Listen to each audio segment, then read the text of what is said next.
Good day guys! Welcome sa The JV Sons channel. This is Dr. J, ang inyong internist and cardiologist. At ang question natin ngayon is, gaano ba katagal dapat na naka-isolate o naka-quarantine ng isang may COVID?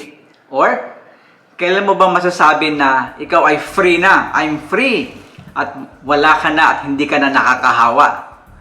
Marami kasing cases ngayon. And COVID update lang, 230 million cases worldwide.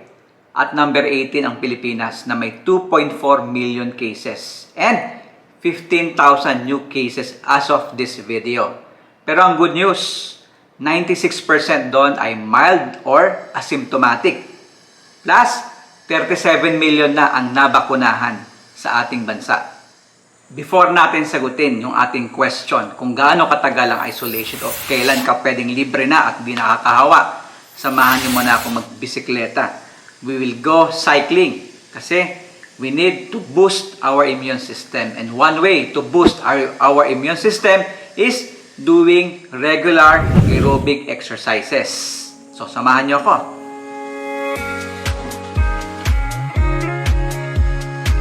Sabit muna natin yung ating coat. And then, samahan niyo ako mag-bike. Let's go! Bago tayo mag-bike guys, kailangan natin mag-rounds. Samahan niyo muna ako, mag-rounds tayo ng pasyente. Hello. Good afternoon po. And we are done rounds guys.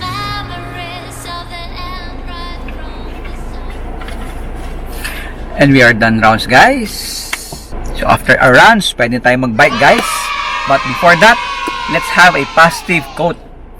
Ang quote natin ngayon ay galing kay Mother Teresa. According to her, let no one come to you and living without feeling better and happier. So, araw-araw naka-encounter tayo ng iba't ibang klaseng tao. Pwede yung pasyente ko, pasyente natin, o kaibigan, relative, o pwede ring stranger.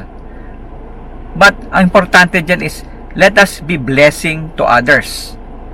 A simple greeting, a hi, a tap on the back, bawal na yung hug ngayon, or kung ano man yung ma-offer natin na makakatulong that can uplift a person's emotion or state of being.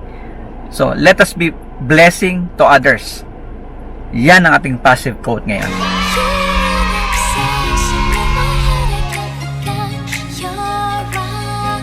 So guys, samahan niyo ako mag-bike.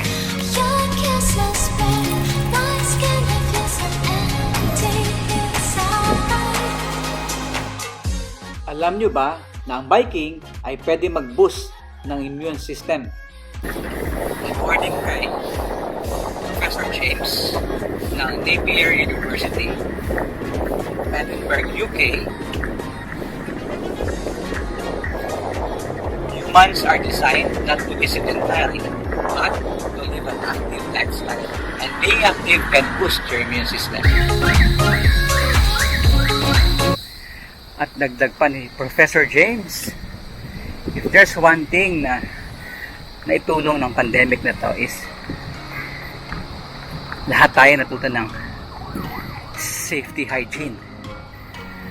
So kahit we engage to sports, we do biking, or any outdoor sports, dapat we should practice good health hygienes.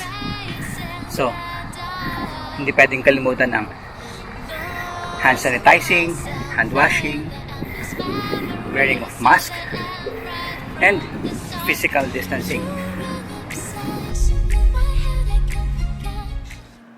So balik na tayo sa topic natin. Sagutin natin yung tanong, gaano ba katagal dapat na naka-isolate o naka-quarantine o kailan ba pwedeng lumabas na at sabihin natin free? Hindi na ako nakakahawa, I'm free. So, ang tatandaan lang natin is ang numbers na 10 at 21. Noong nakaraan, yesterday, nakatanggap ako ng mga calls and sa mga online consultation, nagtatanong, Dok, nagka-COVID na ako. Kahapon, nag-positive yung resulta ko. Kailan ako pwedeng mag-isolate? Kailan ako pwedeng bumalik sa trabaho? Dok, inuubo ako 1 buwan na. Nakakahawa pa ba ako? Dok, kailangan kong bumalik ng work. Kailangan ba akong mag-repeat pa ng swabbing?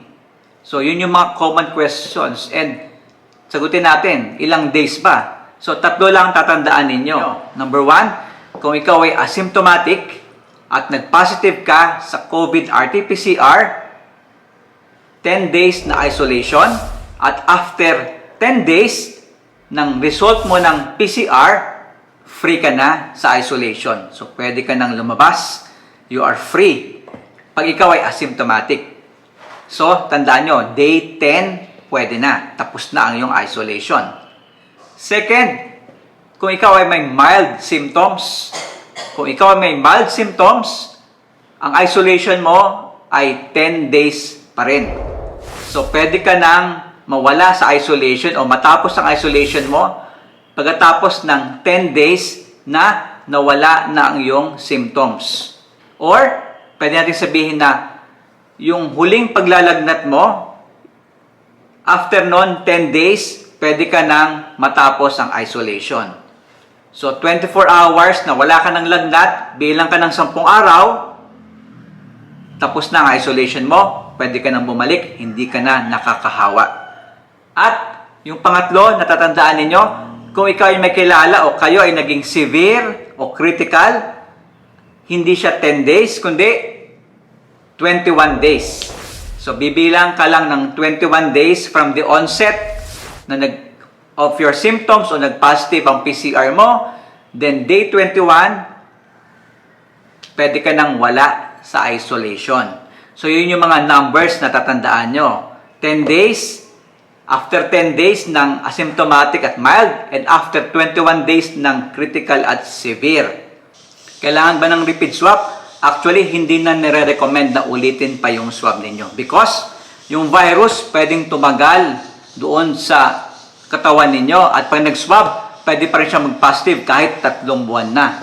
So, hindi na natin nire-recommend ng repeat swabbing. So, yung mga guidelines na binanggit natin is base yan sa DOH at CDC, Center for Disease Control. You can check sa website nila para maintindihan yung mas maigi. So, I hope marami naman kayo nakuhang health information sa ating channel. And always remember to do the new normal para ma-prevent natin na magka-COVID.